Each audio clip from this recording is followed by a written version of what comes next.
Welcome back to Whispering Liberty. Our story is unfolding on two interconnected fronts. In England, the tragic loss of Lucy Westenra in Chapter 10 has been followed by disturbing reports of a mysterious entity preying on children during the night.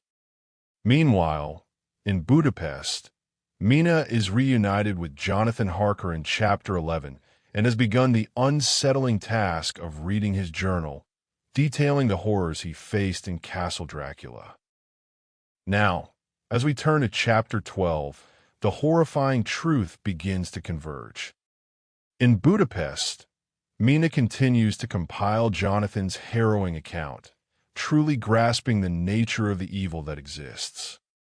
Simultaneously, back in England, the continued strange occurrences compel Professor Van Helsing to take decisive action. He guides Dr. Seward, Arthur Holmwood, and Quincey Morris to a chilling revelation, providing undeniable proof that connects Lucy's fate to the ongoing terror and confirming the existence of supernatural. Listen closely as the reality of vampires is horrifyingly unveiled to the men in England, setting the stage for their understanding of the wider battle and the dark knowledge contained within Jonathan's journal. Join me now for Chapter 12 of Bram Stoker's Dracula. Chapter 12. Dr. Seward's Diary. September 18th. I drove at once to Helsing and arrived early. Keeping my cab at the gate, I went up the avenue alone. I knocked gently and rang as quietly as possible, for I feared to disturb Lucy or her mother, and hoped to only bring a servant to the door. After a while, finding no response, I knocked and rang again. Still no answer.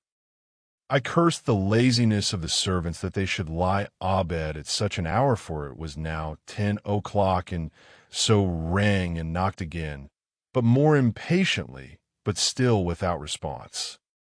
Hitherto, I had blamed only the servants, but now a terrible fear began to assail me. Was this desolation but another link in the chain of doom which seemed drawing tight around us? Was it indeed a house of death to which I had come, too late?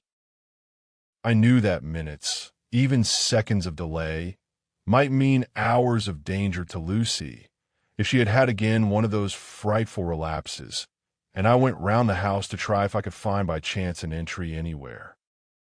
I could find no means of ingress. Every window and door was fastened and locked, and I returned baffled to the porch. As I did so, I heard the rapid pit-pat of a swiftly driven horse's feet. They stopped at the gate, and a few seconds later I met Van Helsing running up the avenue. "Then it was you, and just arrived. How is she? Are we too late? Did you not get my telegram?" I answered as quickly and coherently as I could that I had only got his telegram early in the morning and had not lost a minute in coming here, and that I could not make anyone in the house hear me. "Then I fear we are too late. God will be done." With his usual recuperative energy, he went on, "Come. If there be no way open to get in, we must make one. Time is all in all to us now."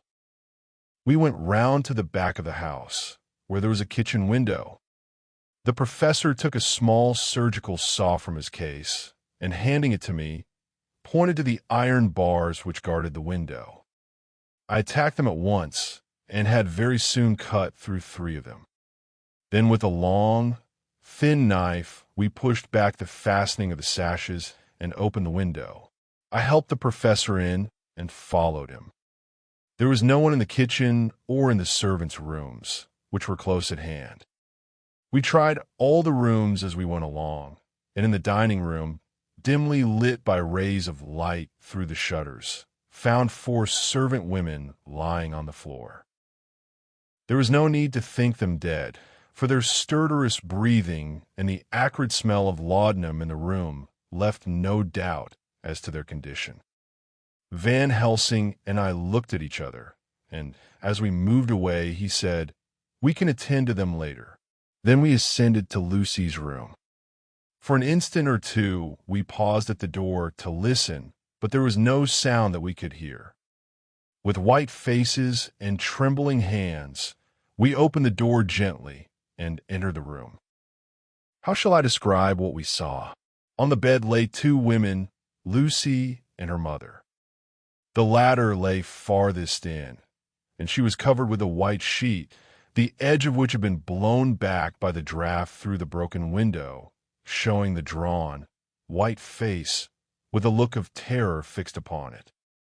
By her side lay Lucy, with face white and still more drawn.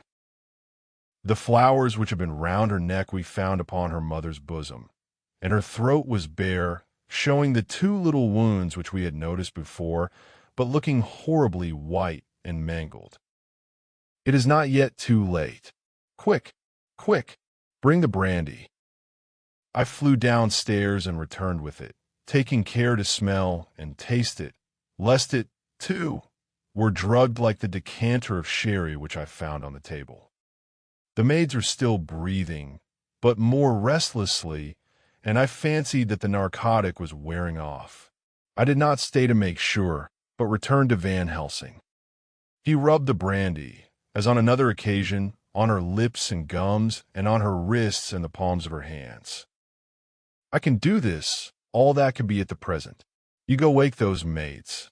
Flick them in the face with a wet towel, and flick them hard. Make them get heat and fire in a warm bath. This poor soul is nearly as cold as that beside her. She will need be heated before we can do anything more.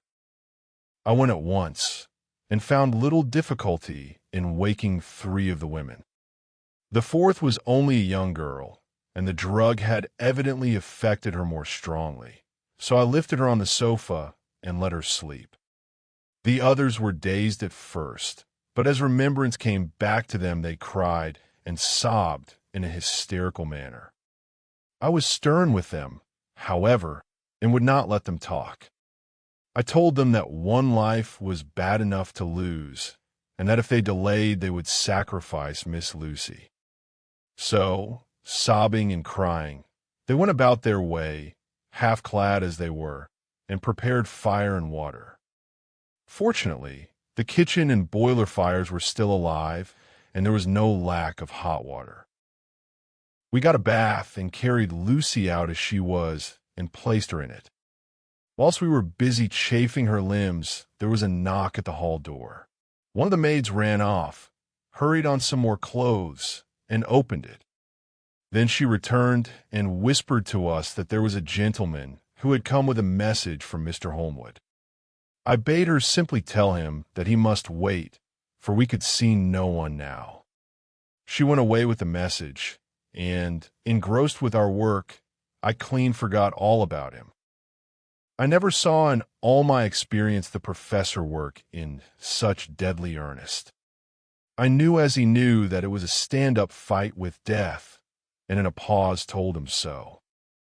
If that were all, I would stop here where we are now, and let her fade away into peace, for I see no light in life over her horizon.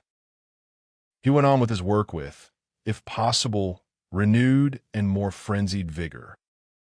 Presently we both began to be conscious that the heat was beginning to be of some effect. Lucy's heart beat a trifle more audibly to the stethoscope, and her lungs had a perceptible movement. The first gain is ours. Check to the king. We took Lucy into another room, which had by now been prepared, and laid her in bed and forced a few drops of brandy down her throat. I noticed that Van Helsing tied a soft silk handkerchief round her throat. She was still unconscious, and was quite as bad as, if not worse than, we had ever seen her. Van Helsing called in one of the women, and told her to stay with her and not to take her eyes off her till we returned, and then beckoned me out of the room. "We must consult as to what is to be done," he said as we descended the stairs. In the hall he opened the dining-room door, and we passed in, he closing the door carefully behind him. The shutters had been opened, but the blinds were already down, with that obedience to the etiquette of death which the British woman of the lower classes always rigidly observes. The room was therefore dimly dark. It was, however, light enough for our purposes. Van Helsing's sternness was somewhat relieved by a look of perplexity. What are we to do now? Where are we to turn for help? We must have another transfusion of blood, and that soon, or that poor girl's life won't be worth an hour's purchase. You are exhausted already. I am exhausted too. I fear to trust those women, even if they would have courage to submit. What are we to do for someone who will open his veins for her? What's the matter with me, anyhow? The voice came from the sofa across the room, and its tones brought relief and joy to my heart, for they were those of Quincey Morris. Van Helsing started angrily at the first sound, but his face softened and a glad look came into his eyes as I cried out, "Quincey Morris!" and rushed towards him with outstretched hands. "What brought you here?" I cried as our hands met. "I guess art is the cause." He handed me a telegram. "Have not heard from Seward for 3 days, and am terribly anxious. Cannot leave. Father still in same condition. Send me word how Lucy is. Do not delay. Holmwood." I think I came just in the nick of time. You know you have only to tell me what to do. A brave man's blood is the best thing on this earth when a woman is in trouble. You're a man and no mistake.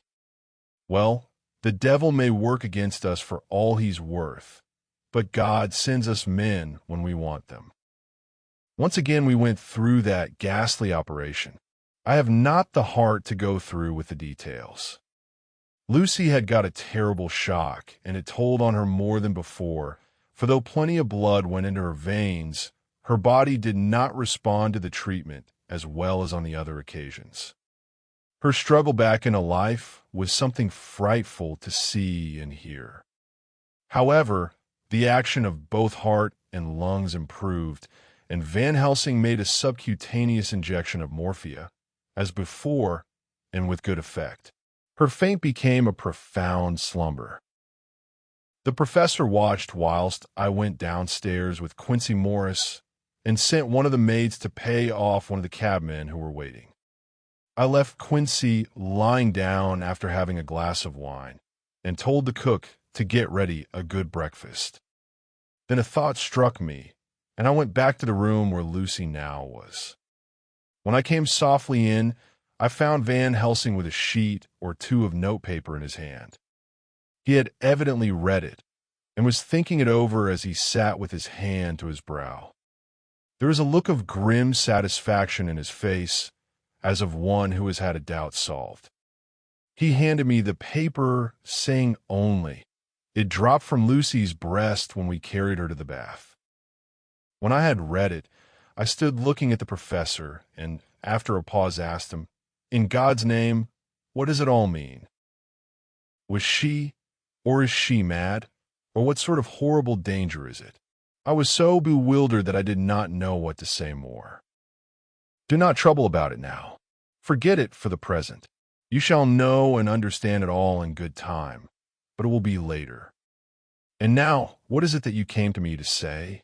This brought me back to fact, and I was all myself again. "I came to speak about the certificate of death. If we do not act properly and wisely, there may be an inquest, and that paper would have to be produced. I am in hopes that we need have no inquest, for if we had it would surely kill poor Lucy, if nothing else did.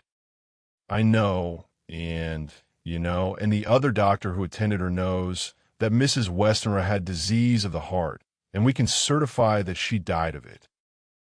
Let us fill up the certificate at once, and I shall take it myself to the registrar and go on to the undertaker."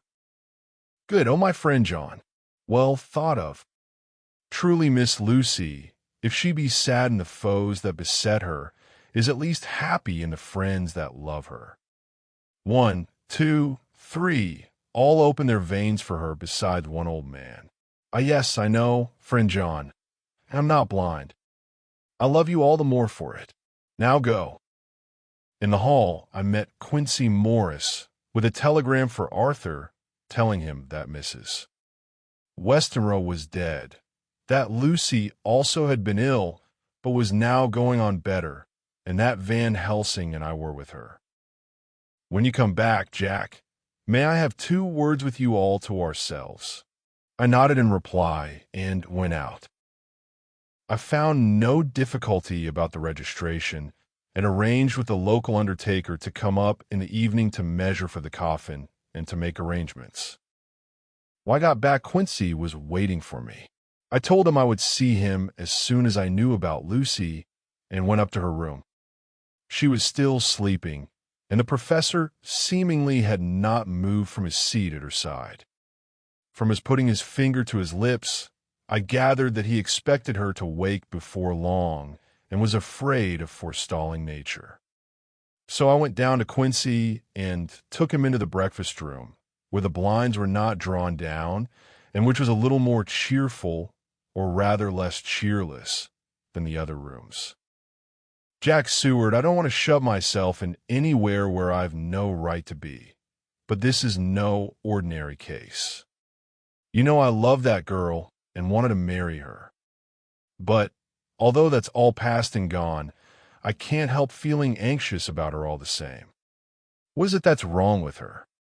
The Dutchman, and a fine old fellow he is, I can see that said, that time you 2 came into the room, that you must have another transfusion of blood, and that both you and he were exhausted. Now I know well that you medical men speak in camera, and that a man must not expect to know what they consult about in private. But this is no common matter, and whatever it is, I have done my part. Is not that so?" "That's so," I said, and he went on. "I take it that both you and Van Helsing had done already what I did today. Is not that so?" "That's so. And I guess I was in it too. When I saw him 4 days ago down at his own place, he looked queer. I have not seen anything pulled down so quick since I was on the Pampas, and had a mare that I was fond to go to grass all in a night. One of those big bats that they call vampires had got at her in the night, and what with his gorge and the vein left open, there wasn't enough blood in her to let her stand up, and I had to put a bullet through her as she lay. Jack, if you may tell me without betraying confidence, Arthur was the first, is not that so?" As he spoke, the poor fellow looked terribly anxious. He was in a torture of suspense regarding the woman he loved, and his utter ignorance of the terrible mystery which seemed to surround her intensified his pain.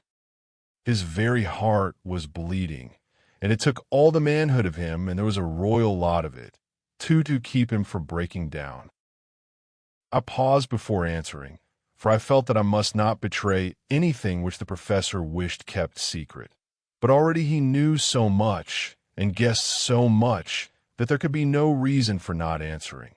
So I answered in the same phrase, "That's so." "And how long has this been going on?" "About 10 days. 10 days. Then I guess, Jack Seward, that poor pretty creature that we all love has it put into her veins within that time the blood of 4 strong men. Man alive, her whole body wouldn't hold it." Then, coming close to me, he spoke in a fierce half-whisper. "What took it out?" I shook my head. "That," I said, "is the crux. Van Helsing is simply frantic about it, and I am at my wit's end. I can't even hazard a guess. There has been a series of little circumstances which have thrown out all our calculations as to Lucy being properly watched, but these shall not occur again. Here we stay until all be well or ill." Quincey held out his hand. "Count me in," he said. "You and the Dutchman will tell me what to do, and I'll do it." When she woke late in the afternoon, Lucy's first movement was to feel in her breast, and, to my surprise, produced the paper which Van Helsing had given me to read. The careful professor had replaced it where it had come from, lest on waking she should be alarmed. I then lit on Van Helsing and on me too, and gladdened. Then she looked around the room, and seeing where she was, shuddered. She gave a loud cry and put her poor thin hands before her pale face.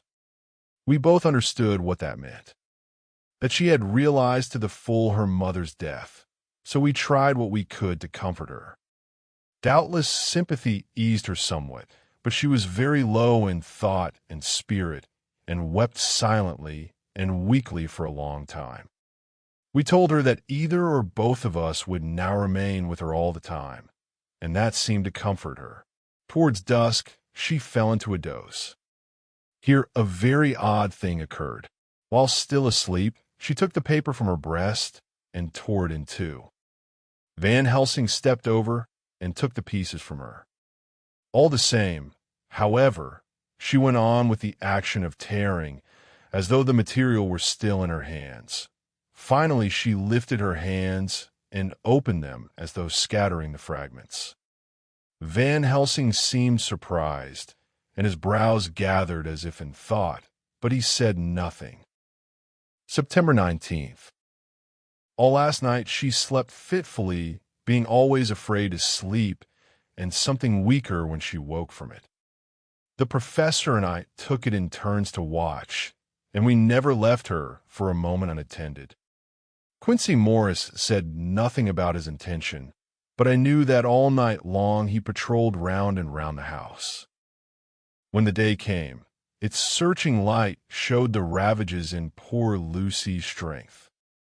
She was hardly able to turn her head, and the little nourishment which she could take seemed to do her no good.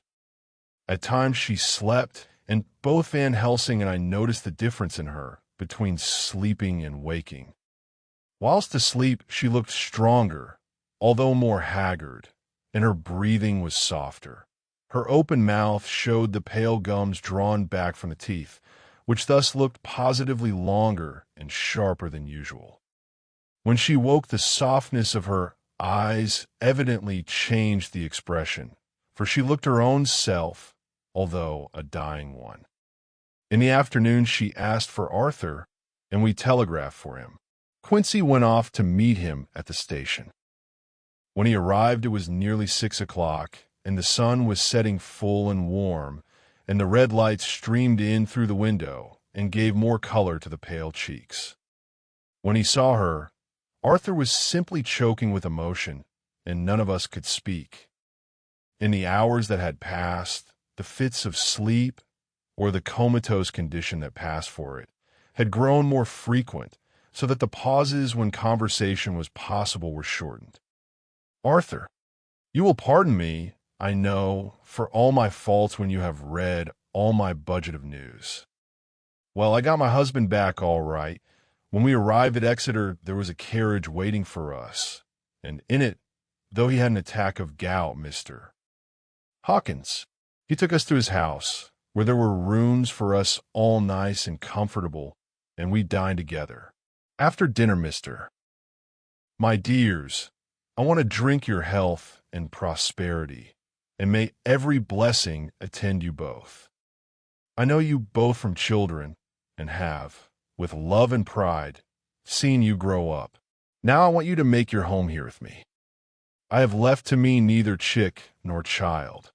All are gone, and in my will I have left you everything. I cried, Lucy dear, as Jonathan and the old man clasped hands. Our evening was a very, very happy one. So here we are, installed in this beautiful old house, and from both my bedroom and the drawing room I can see the great elms of the cathedral close, with their great black stems standing out against the old yellow stone of the cathedral, and I can hear the rooks overhead cawing and chattering and gossiping all day, after the manner of rooks and humans. I am busy, I need not tell you, arranging things and housekeeping. Jonathan and Mr. Hawkins are busy all day, for, now that Jonathan is a partner, Mr. Hawkins wants to tell him all about the clients. How is your dear mother getting on? I wish I could run up to town for a day or two to see you, dear, but I dare not go yet, with so much on my shoulders, and Jonathan wants looking after still. He is beginning to put some flesh on his bones again, but he was terribly weakened by the long illness. Even now, he sometimes starts out his sleep in a sudden way and awakes all trembling until I can coax him back to his usual placidity. However, thank God, these occasions grow less frequent as the days go on, and they will in time pass away altogether, I trust. And now I have told you my news, let me ask yours. When are you to be married, and where, and who is to perform the ceremony, and what are you to wear, and is it to be a public or a private wedding? Tell me all about it, dear. Tell me all about everything, for there is nothing which interests you which will not be dear to me. Jonathan asked me to send his respectful duty, but I do not think that is good enough from the junior partner of the important firm Hawkins & Harker. And so, as you love me, and he loves me, and I love you with all the moods and tenses of the verb, I send you simply his love instead. Goodbye, my dearest Lucy, and all blessings on you. Yours, Mina Harker. Report from Patrick Hennessy, M.D., M.R., C.S.L., K, QCPI, etc., etc., to John Seward, M.D. September 20th. My dear Sir, in accordance with your wishes, I enclose report of the conditions of everything left in my charge. With regard to patient Renfield, there is more to say. He has had another outbreak, which might have had a dreadful ending, but which, as it fortunately happened, was unattended with any unhappy results. This afternoon, a carrier's cart with 2 men made a call at the empty house whose grounds abut on ours the house to which, you will remember, the patient twice ran away. The men stopped at our gate to ask the porter their way, as they were strangers. I was myself looking out of the study window, having a smoke after dinner, and saw one of them come up to the house. As he passed the window of Renfield's room, the patient began to rate him from within and called him all the foul names he could lay his tongue to.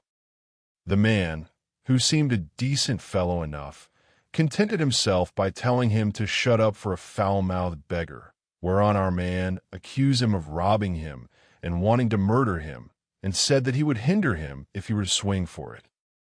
I opened the window and signed to the man not to notice. So he contented himself after looking the place over and making up his mind as to what kind of a place he had got to by saying, Lord bless you, sir, I wouldn't mind what was said to me in a bloomin' madhouse. I pity ye and the governor for having to live in the house with a wild beast like that. Then he asked his way civilly enough, and I told him where the gate of the empty house was. He went away, followed by threats and curses and revilings from our man.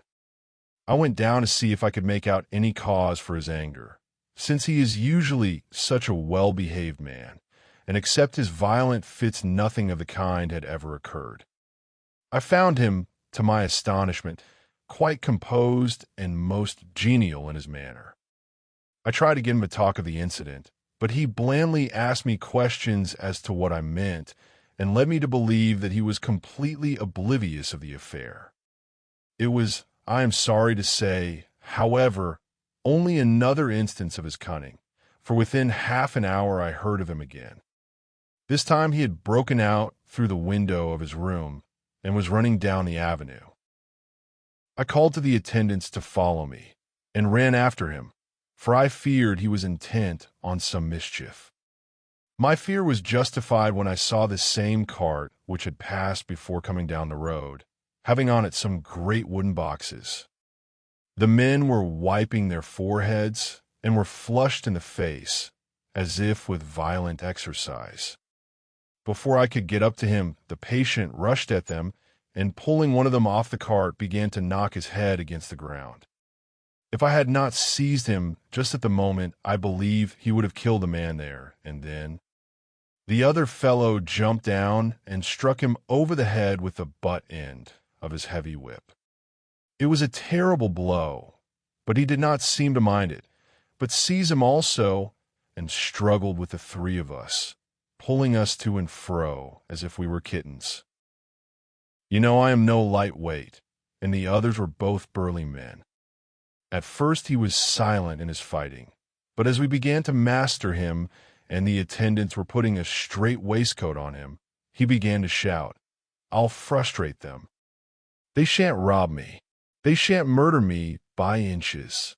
I'll fight for my lord and master," and all sorts of similar incoherent ravings. It was with very considerable difficulty that they got him back to the house and put him in the padded room. One of the attendants, Hardy, had a finger broken. However, I set it all right, and he's going on well. The two carriers were at first loud in their threats of actions for damages and promised to rain all the penalties of the law on us. Their threats were, however, mingled with some sort of indirect apology for the defeat of the two of them by a feeble madman. They said that if it had not been for the way their strength had been spent in carrying and raising the heavy boxes to the cart, they would have made short work of him. They gave as another reason for their defeat the extraordinary state of drought to which they had been reduced by the dusty nature of their occupation and the reprehensible distance from the scene of their labors of any place of public entertainment. I quite understood their drift, and after a stiff glass of grog, or rather more of the same, and with each a sovereign in hand, they made light of the attack, and swore that they would encounter a worse madman any day for the pleasure of meeting so bloomin' good a bloke as your correspondent. I took their names and addresses in case they might be needed. They are as follows: Jack Smollett of Dudding's Rents, King George's Road, Great Walworth, and Thomas Snelling, Peter Farley's Row, Guide Court, Bethnal Green. They are both in the employment of Harris and Sons, Moving and Shipment Company, Orange Masters Yard, Soho.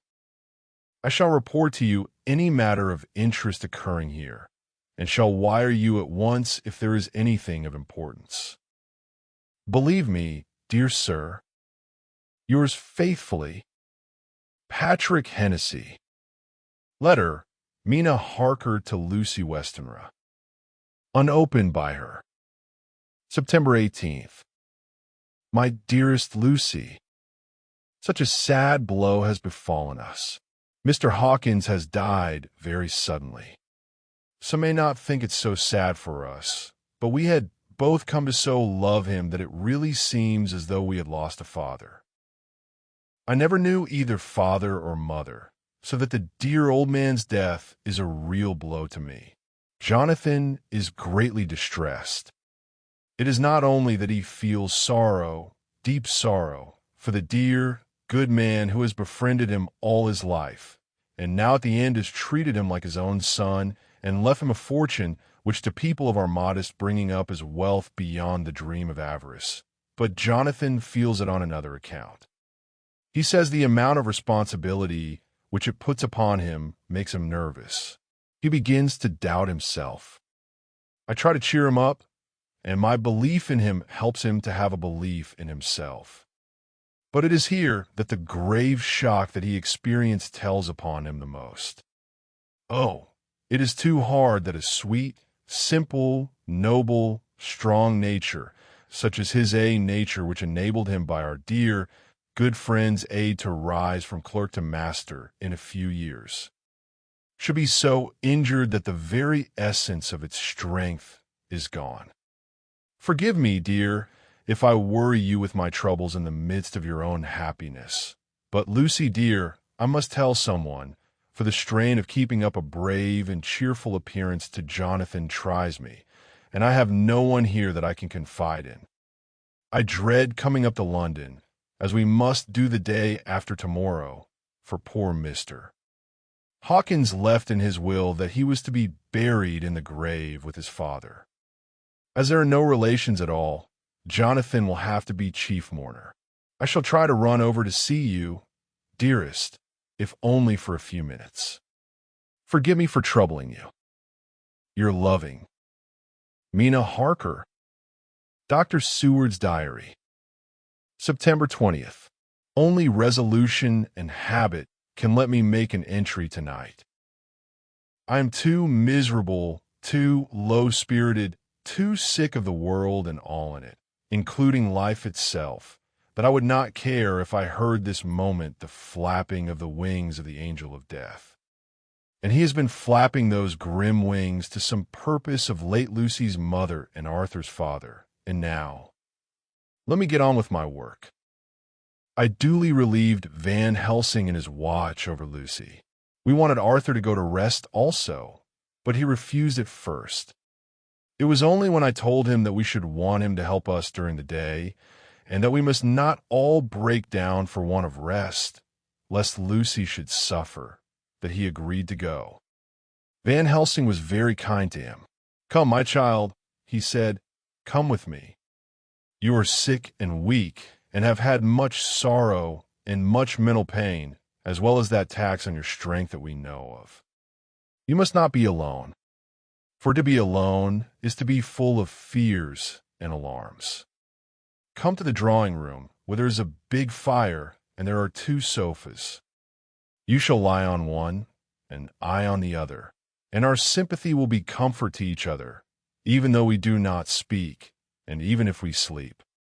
Arthur went off with him, casting back a longing look on Lucy's face, which lay in her pillow, almost whiter than the lawn. She lay quite still, and I looked round the room to see that all was as it should be. I could see that the professor had carried out in this room, as in the other, his purpose of using the garlic. The whole of the window sashes reeked with it, and round Lucy's neck, over the silk handkerchief which Van Helsing made her keep on, was a rough chaplet of the same odorous flowers. Lucy was breathing somewhat stertorously, and her face was at its worst, for the open mouth showed the pale gums. Her teeth, in the dim, uncertain light, seemed longer and sharper than they had been in the morning. In particular, by some trick of the light, the canine teeth looked longer and sharper than the rest. I sat down by her, and presently she moved uneasily. At the same moment, there came a sort of dull flapping or buffeting at the window. I went over to it softly and peeped out by the corner of the blind. There was a full moonlight, and I could see that the noise was made by a great bat, which wheeled round, doubtless attracted by the light, although soaked in every now and again struck the window with its wings. When I came back to my seat, I found that Lucy had moved slightly and had torn away the garlic flowers from her throat. Break time equals 0. 3s/ I replaced them as well as I could, and sat watching her. Presently she woke, and I gave her food, as Van Helsing had prescribed. She took but a little, and that languidly. There did not seem to be with her now the unconscious struggle for life and strength that had hitherto so marked her illness. It struck me as curious that the moment she became conscious, she pressed the garlic flowers close to her. It was certainly odd that whenever she got into that lethargic state, with the stertorous breathing, she put the flowers from her, but that when she waked, she clutched them close. There was no possibility of making any mistake about this, for in the long hours that followed, she had many spells of sleeping and waking and repeated both actions many times. At 6 o'clock, Van Helsing came to relieve me. Arthur had then fallen into a doze, and he mercifully let him sleep on. When he saw Lucy's face, I could hear the sissing indraw of his breath, and he said to me in a sharp whisper, "Draw up the blind. I want light." Then he bent down, and, with his face almost touching Lucy's, examined her carefully. He removed the flowers and lifted the silk handkerchief from her throat. As he did so, he started back, and I could hear his ejaculation, "Mein Gott," as it was smothered in his throat. I bent over and looked too, and, as I noticed, some queer chill came over me. The wounds on the throat had absolutely disappeared. For fully 5 minutes, Van Helsing stood looking at her, with his face at its sternest. She is dying. It will not be long now. It will be much difference, mark me, whether she dies conscious or in her sleep. Wake that poor boy, and let him come and see the last. He trusts us, and we have promised him. I went to the dining room and waked him. He was dazed for a moment, but when he saw the sunlight streaming in through the edges of the shutters, he thought he was late and expressed his fear. I assured him that Lucy was still asleep, but told him as gently as I could that both Van Helsing and I feared that the end was near. He covered his face with his hands and slid down on his knees by the sofa, where he remained perhaps a minute with his head buried, praying, whilst his shoulders shook with grief. I took him by the hand and raised him up. "Come," I said, "my dear old fellow, summon all your fortitude. It will be best and easiest for her." When we came into Lucy's room, I could see that Van Helsing had, with his usual forethought, been putting matters straight and making everything look as pleasing as possible. He had even brushed Lucy's hair, so that it lay on the pillow in its usual sunny ripples. "Arthur, oh, my love, I'm so glad you have come." He was stooping to kiss her when Van Helsing motioned him back. "No," he whispered, "not yet. Hold her hand. It will comfort her more." So Arthur took her hand and knelt beside her, and she looked her best, with all the soft lines matching the angelic beauty of her eyes. Then gradually her eyes closed, and she sank to sleep. For a little bit her breast heaved softly, and her breath came and went like a tired child's. And then insensibly there came the strange change which I had noticed in the night. Her breathing grew stertorous, the mouth opened, and the pale gums, drawn back, made the teeth look longer and sharper than ever. "Arthur, oh, my love, I'm so glad you have come. Kiss me." Arthur bent eagerly over to kiss her, but at that instant Van Helsing, who, like me, had been startled by her voice, swooped upon him, and catching him by the neck with both hands, dragged him back with a fury of strength which I never thought he could have possessed, and actually hurled him almost across the room. "Not for your life," he said, "not for your living soul and hers." And he stood between them like a lion at bay. Arthur was so taken aback that he did not for a moment know what to do or say, and before any impulse of violence could seize him, he realized the place and the occasion, and stood silent, waiting. I kept my eyes fixed on Lucy, as did Van Helsing, and we saw a spasm as of rage flit like a shadow over her face, the sharp teeth champed together. Then her eyes closed, and she breathed heavily. Very shortly after she opened her eyes in all their softness, and putting out her poor, pale, thin hand, took Van Helsing's great brown one. Drawing it to her, she kissed it. "My true friend," she said in a faint voice, but with untellable pathos, "my true friend, and his. Oh, guard him and give me peace." "I swear it," he said solemnly, kneeling beside her and holding up his hand, as one who registers an oath. Then he turned to Arthur and said to him, "Come, my child, take her hand in yours and kiss her on the forehead, and only once." Their eyes met instead of their lips, and so they parted. Lucy's eyes closed, and Van Helsing, who had been watching closely, took Arthur's arm and drew him away. And then Lucy's breathing became stertorous again, and all at once it ceased. "It is all over," said Van Helsing. "She is dead."